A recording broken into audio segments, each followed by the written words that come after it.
Então, queridos irmãos, a gente vai dar continuidade ao capítulo 28, que fala sobre as preces. E hoje nós vamos falar no item 69, que é a prece por um criminoso. Vou ler o trechinho do Evangelho segundo o Espiritismo, item 69. Se a eficiência das preces fosse proporcional ao seu comprimento, as preces mais longas deveriam ser reservadas aos mais culpados, pois eles têm mais necessidade delas do que aqueles que viveram voltados para fazer o bem. Isso nos quer dizer que Deus, Ele não mede palavras, Ele mede sentimentos quando vamos fazer a nossa prece. Recusar prece aos criminosos é faltar com a caridade, é desconhecer a misericórdia de Deus. Pensar que elas são inúteis porque um homem cometeu faltas muito graves é prejulgar a justiça divina.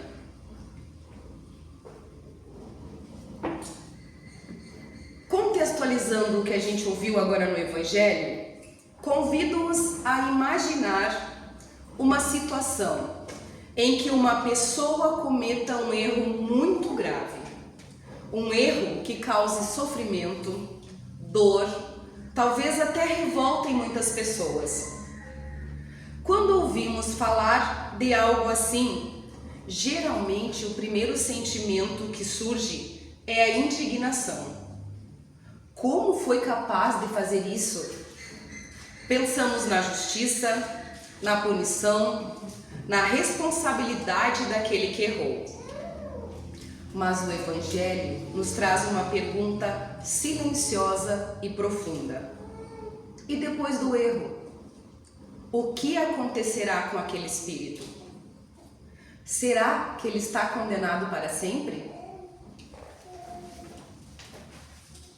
Será que Deus abandona um dos seus filhos porque ele caiu? A doutrina espírita nos ensina algo extremamente consolador. Ninguém está perdido para sempre. Mesmo aquele que erra gravemente, continua sendo um espírito criado por Deus, destinado à evolução. E é por isso que o Evangelho nos traz uma lição que pode parecer difícil à primeira vista: orar por um criminoso. Essa orientação do Evangelho não é um convite à impunidade nem à aprovação do mal. É um convite a olhar além do erro e enxergar o espírito que ainda está aprendendo. Segundo a doutrina espírita, o mal não é a parte da essência do espírito. O espírito é criado simples e ignorante, destinado ao progresso.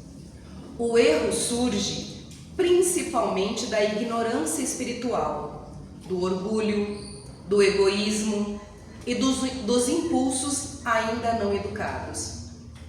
Por isso, quando alguém comete um crime, precisamos entender que o ato cometido por ele tem consequências e deve ser reparado.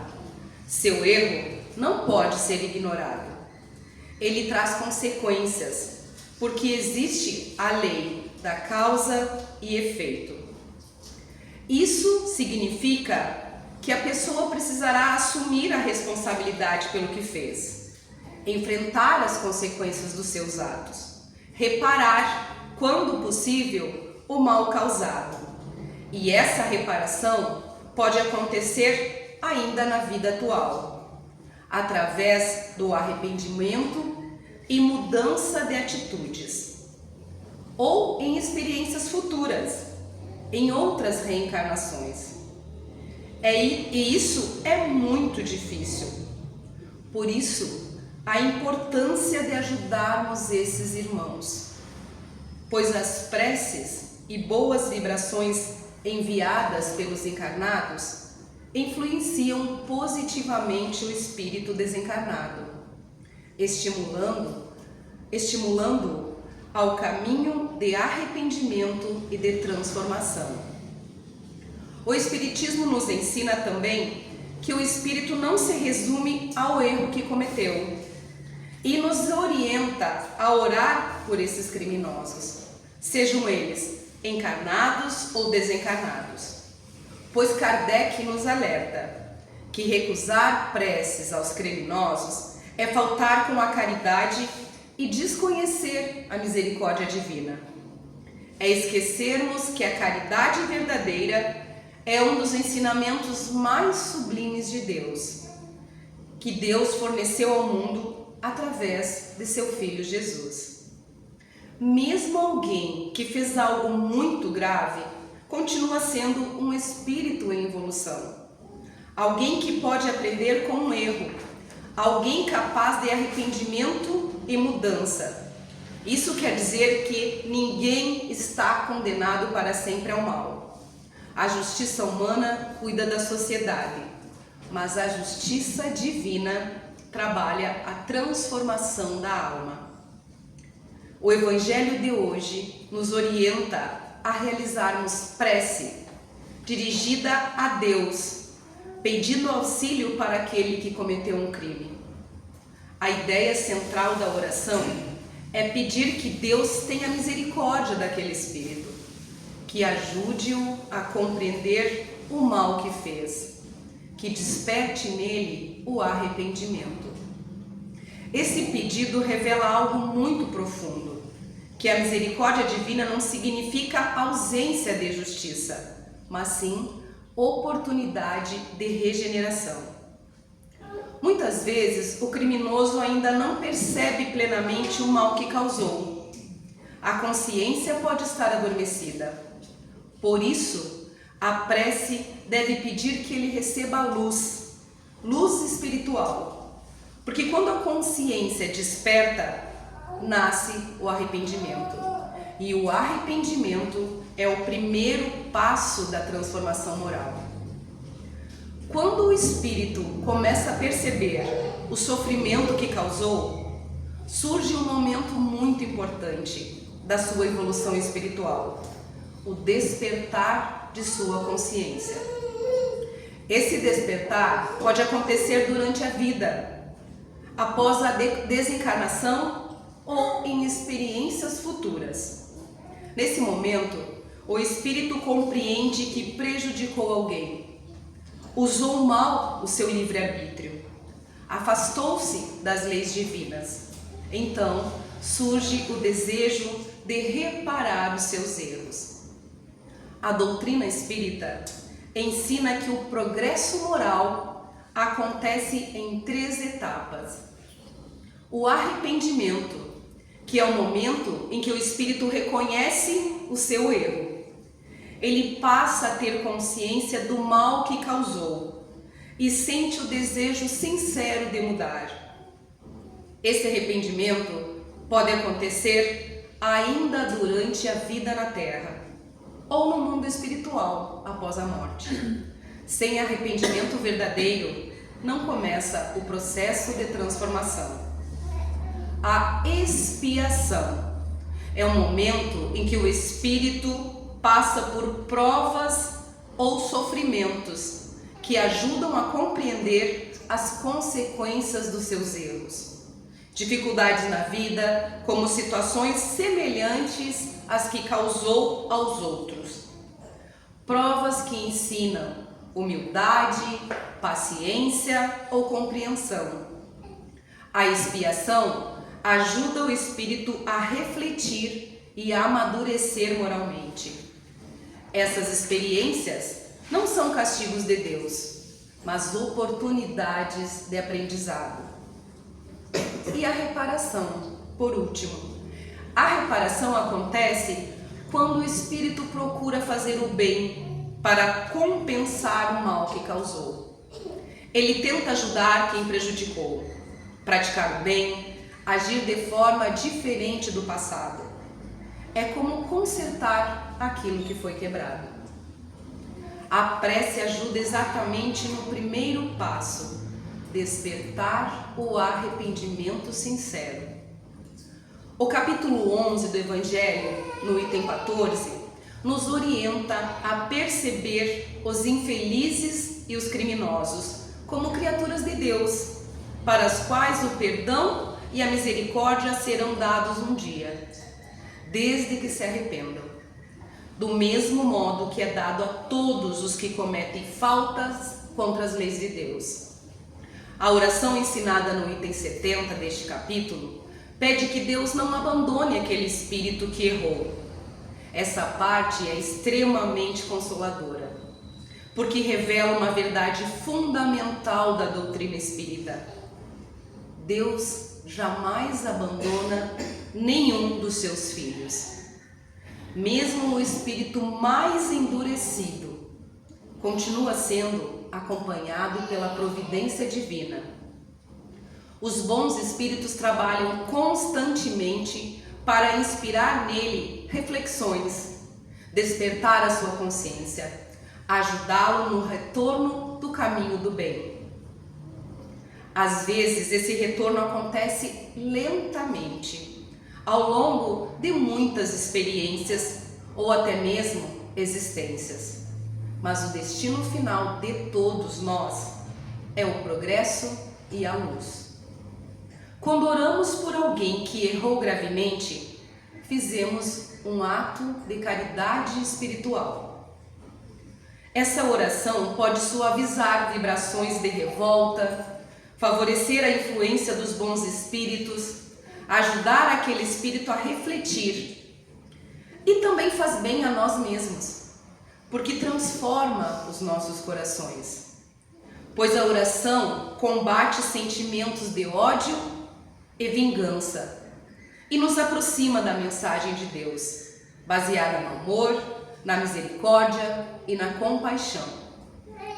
Cabe-nos fazer uma reflexão mais profunda deste ensinamento, para que possamos entender quando o Evangelho nos aponta que muitas vezes podemos, em diferentes situações, sermos mais culpados do que aqueles aos quais recusamos o perdão e a compaixão.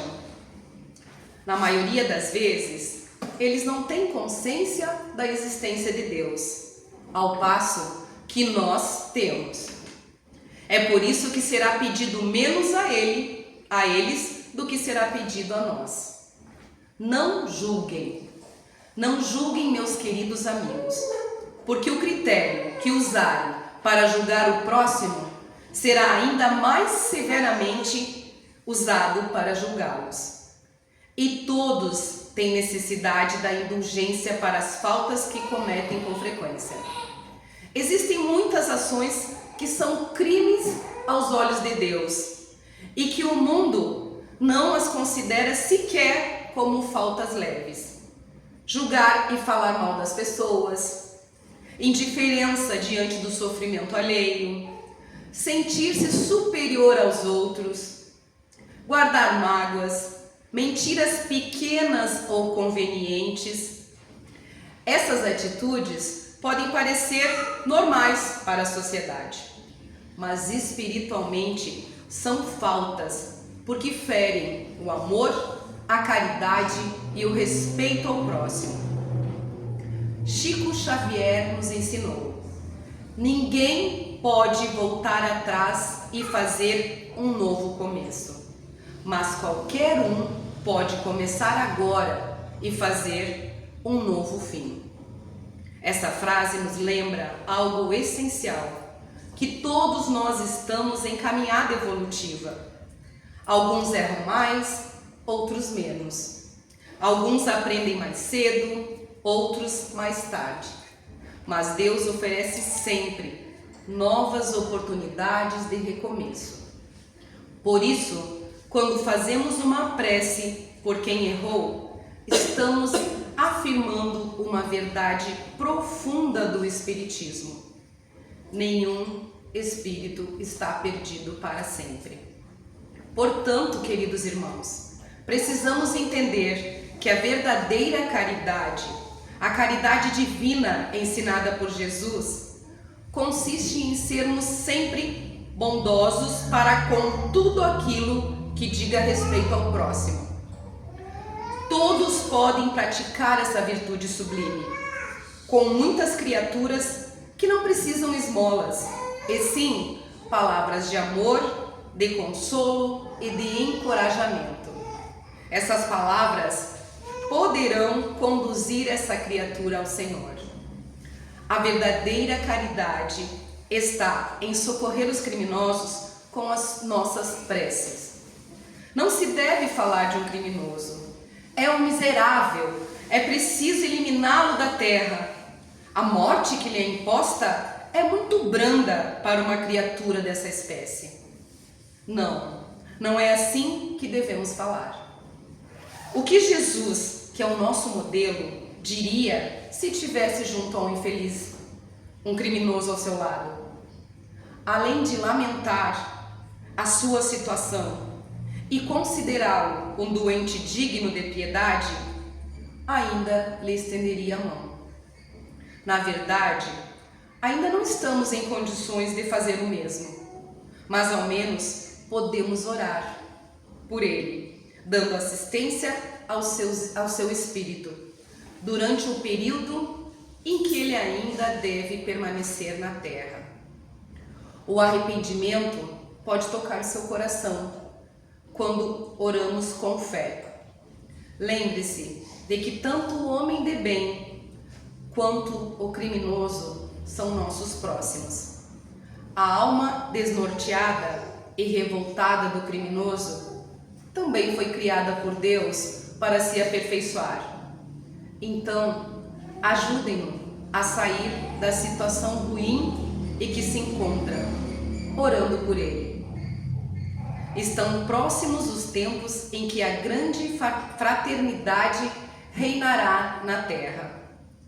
A lei do Cristo é a que regenera os homens, através do equilíbrio e da esperança, conduzindo as almas a moradas mais felizes. Amem-se como filhos do mesmo Pai. Não façam distinção para com os infelizes, pois Deus quer que todos sejam iguais. Todos temos o mesmo valor perante Deus. Por isso, não devemos desprezar ninguém. Assim, queridos irmãos, confiando na justiça, na misericórdia e no amor infinito de Deus, comecemos a fazer a nossa parte, através da caridade e da benevolência para com esses espíritos, independente das escolhas que tenham feito na vida, para ajudá-los a se arrepender e começar rapidamente a sua jornada de reparação espiritual. Que assim seja. Agora eu vou ler, vamos fazer a prece do item 70, que é a prece da qual a gente falou por um criminoso. Vamos fechar os nossos olhos e, com todo o nosso amor e caridade, imaginar os irmãos que se encontrem nessa situação e pedir a Deus: Senhor, Deus de misericórdia, não abandona esse criminoso que acaba de deixar a terra. Mesmo que ele tenha sido castigado pela justiça dos homens, ele não ficará livre se o seu coração não for tocado pelo remorso. Retira dos seus olhos a venda que oculta a gravidade de suas faltas. Que o seu arrependimento possa receber a tua acolhida, Senhor, para que os seus sofrimentos sejam aliviados. Que as nossas preces e a intervenção dos bons espíritos possam levar-lhe a esperança e a consolação, inspirando-lhe o desejo de reparar as suas más ações em uma nova existência. Dá a ele, Senhor, forças para não fracassar nas novas lutas que terá pela frente. Senhor, tende piedade dele. Que assim seja.